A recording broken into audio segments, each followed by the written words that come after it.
नमस्कार, मैं हूं आपके साथ इश्तियाक अहमद और आप देख रहे हैं आर्य न्यूज। बुलेटिन की शुरुआत करेंगे इस वक्त बड़ी और अहम खबर से, जहां पर टोक्यो ओलंपिक में भारतीय पुरुष हॉकी टीम हार चुकी है और वहीं बेल्जियम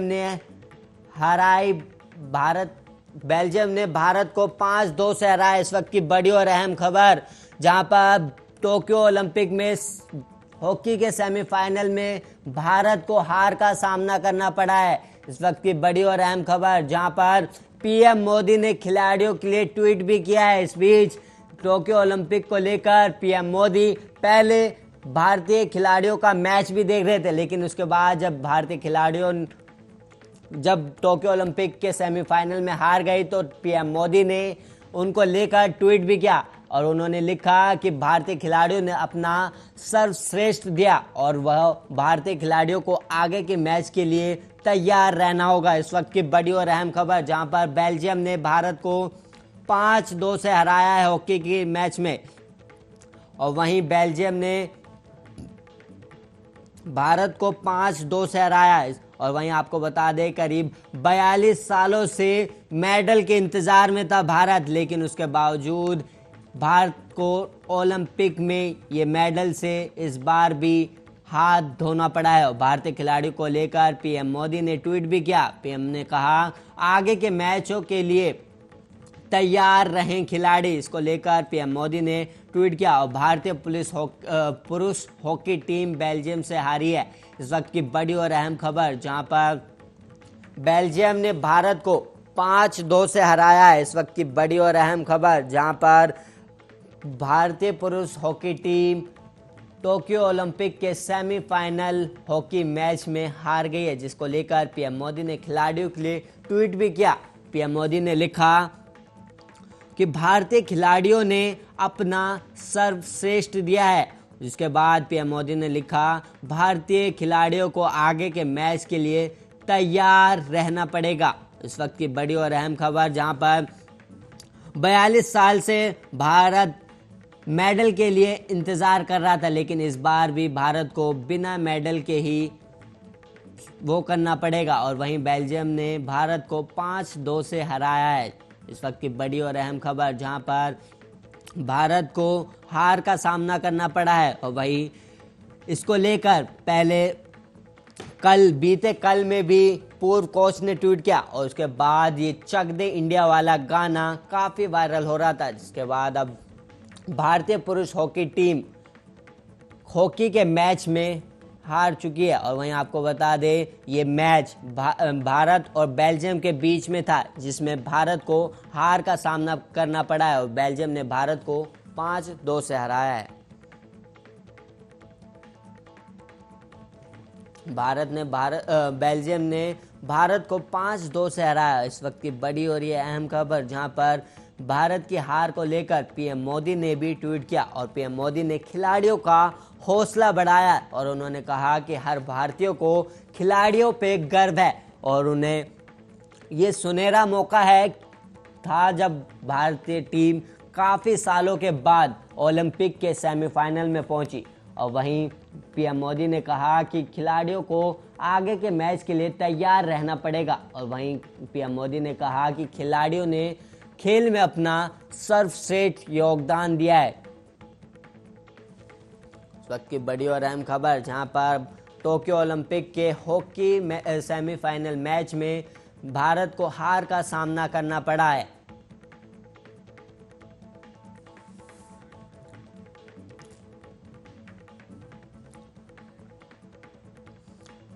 और वहीं इस वक्त एक और बड़ी खबर सामने आ रही है, जो कि लखनऊ से है। लखनऊ में पूर्व मंत्री राजभर का बयान स्वतंत्र देव सिंह से आया है। और वहीं इस वक्त बड़ी खबर, जहां पर मुलाकात को निजी बताया राजभर ने। स्वतंत्र देव सिंह से मुलाकात पर बोले राजभर। ओम प्रकाश राजभर का बयान सामने आया। बीजेपी प्रदेश अध्यक्ष से मुलाकात निजी है, ये राजभर ने कहा।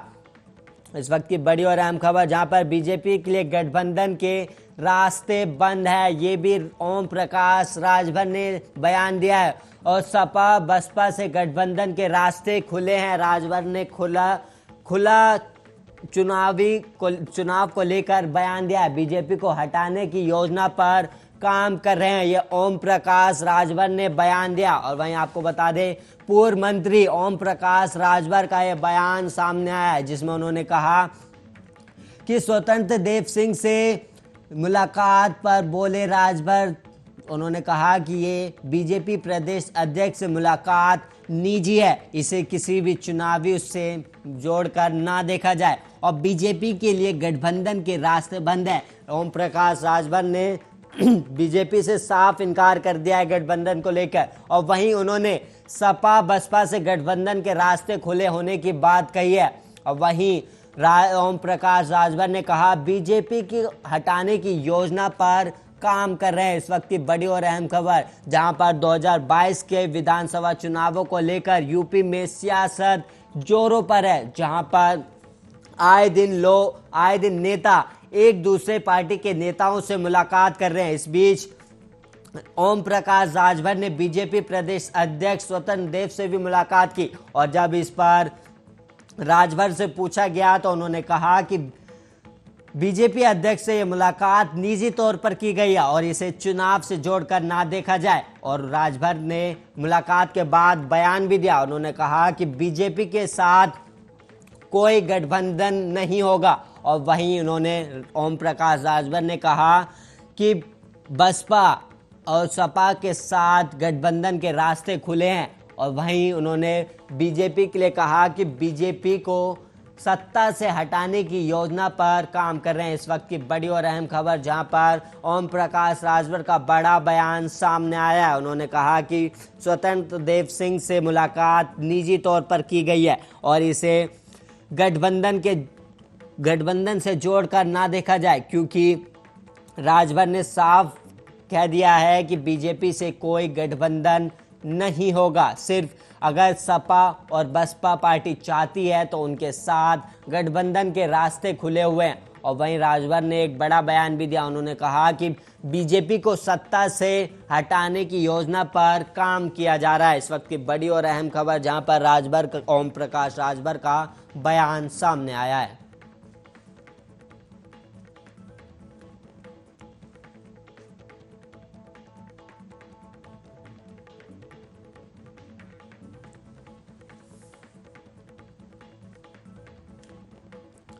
और वहीं इस वक्त एक और बड़ी खबर सामने आ रही है, जहां पर दिल्ली में कांग्रेस नेता राहुल गांधी का ब्रेकफास्ट पॉलिटिक्स देखने को मिल रही है। कॉन्स्टिट्यूशन क्लब में विपक्षी नेताओं की मीटिंग, पेगासस मामले पर एकजुट करने की कोशिश है और सदन में विपक्ष पर चर्चा होने वाली है। इस वक्त की बड़ी और अहम खबर, जहां पर पेगासस मामले पर विपक्ष एकजुट करने की कोशिश कर रहा है अपने आप को।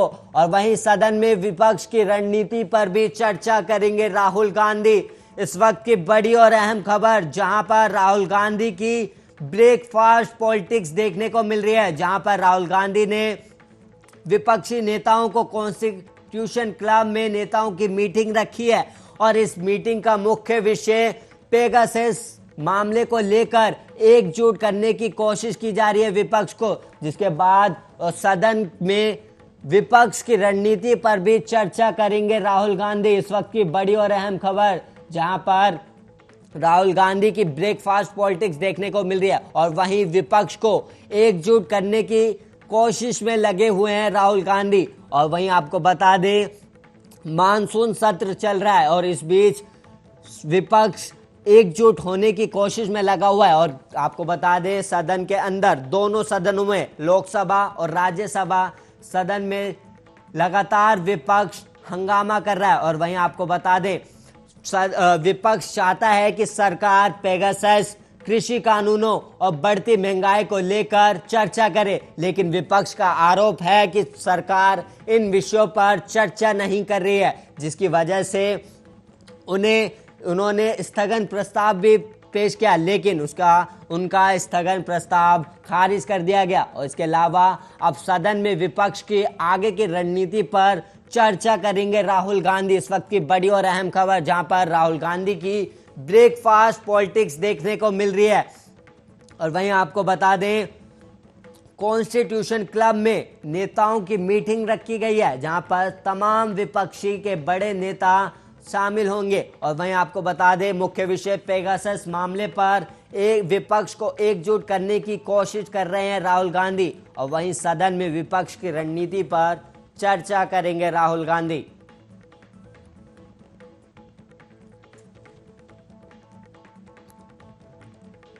और वहीं जम्मू में पाकिस्तान की ड्रोन वाली साजिश पर ब्रेक नहीं लग रहा है। जम्मू के सांबा जिले में फिर से ड्रोन दिखे हैं और सोमवार देर रात सांबा में अलग अलग 3 जगहों नड़, कृपालपुर और रामगढ़ पर ड्रोन देखे गए। और इससे पहले सांबा में ही 4 जगहों पर ड्रोन्स नजर आए थे। और सांबा में बड़ी ब्राह्मणा में सेना के कैंप, गगवाल के आईटीबीपी कैंप और सीमावर्ती गांव चलियारी गांव में ड्रोन देखे गए थे। भारतीय सेना कई बड़े ऑपरेशन चलाकर जम्मू कश्मीर में आतंकी कमर तोड़ दी है, और इससे आतंक के आका पाकिस्तान के भारत में दहशत फैलाने के इरादों को बड़ा भी झटका लगा है। और इसी को देखते हुए अब पाकिस्तान में आतंकी के आका ड्रोन की मदद से हमले की फिराक में है, जिसमें उन्हें एक बार सफलता भी मिल चुकी है। ड्रोन के जरिए वायुसेना के बेस पर हमले को अंजाम दिया गया था। और कश्मीर के पुलिस महानिदेशक दिलबाग सिंह ने सोमवार को कहा था कि ड्रोन की सहायता से आईईडी, हथियार और मादक पदार्थ गिराने में पाकिस्तान आधारित लश्कर-ए-तैयबा और जैश-ए-मोहम्मद आतंकी संगठनों का हाथ है। और उन्होंने आगे कहा कि जम्मू कश्मीर में शांति के माहौल को खराब करने की किसी भी साजिश को नाकाम करने के लिए प्रयास किए जा रहे हैं। और सिंह ने आगे कहा कि किश्तवाड़ जिला पुलिस लाइन में कोविड केंद्र का उद्घाटन किया और हुंजार दंश में बाढ़ प्रभावित इलाकों का दौरा करने के बाद सुरक्षा समीक्षा के दौरान ये बयान दिया गया था।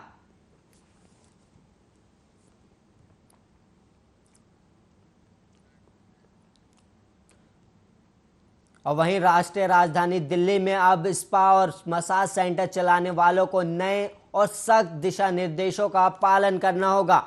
दिल्ली महिला आयोग द्वारा ऐसे सेंटर्स पर अनियमितताओं और यौन शोषण का मुद्दा उठाया गया था, जिसके बाद दिल्ली सरकार ने नई गाइडलाइन में इससे जुड़े सुरक्षा उपायों का प्रावधान किया है।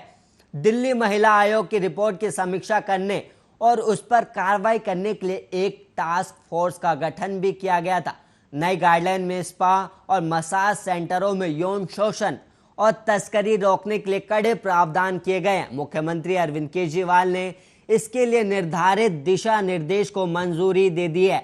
और वहीं आपको बता दें, 10 अक्टूबर 2019 को दिल्ली महिला आयोग के अध्यक्ष ने उपराज्यपाल को एक पत्र लिखा था, जिसमें दिल्ली के अलग अलग इलाकों में स्पा मसाज सेंटर्स के कामकाज से संबंधित कई मुद्दों को उठाया गया था। दिल्ली महिला आयोग के अध्यक्ष ने स्पा सेंटर्स में काम करने वाली लड़कियों, महिलाओं के यौन शोषण और इन सेंटर्स में वेश्यावृत्ति की गतिविधियों को चलाने के बारे में जानकारी दी थी। साथ ही इसकी रोकथाम के लिए कुछ उपाय करने के सुझाव भी दिए गए थे।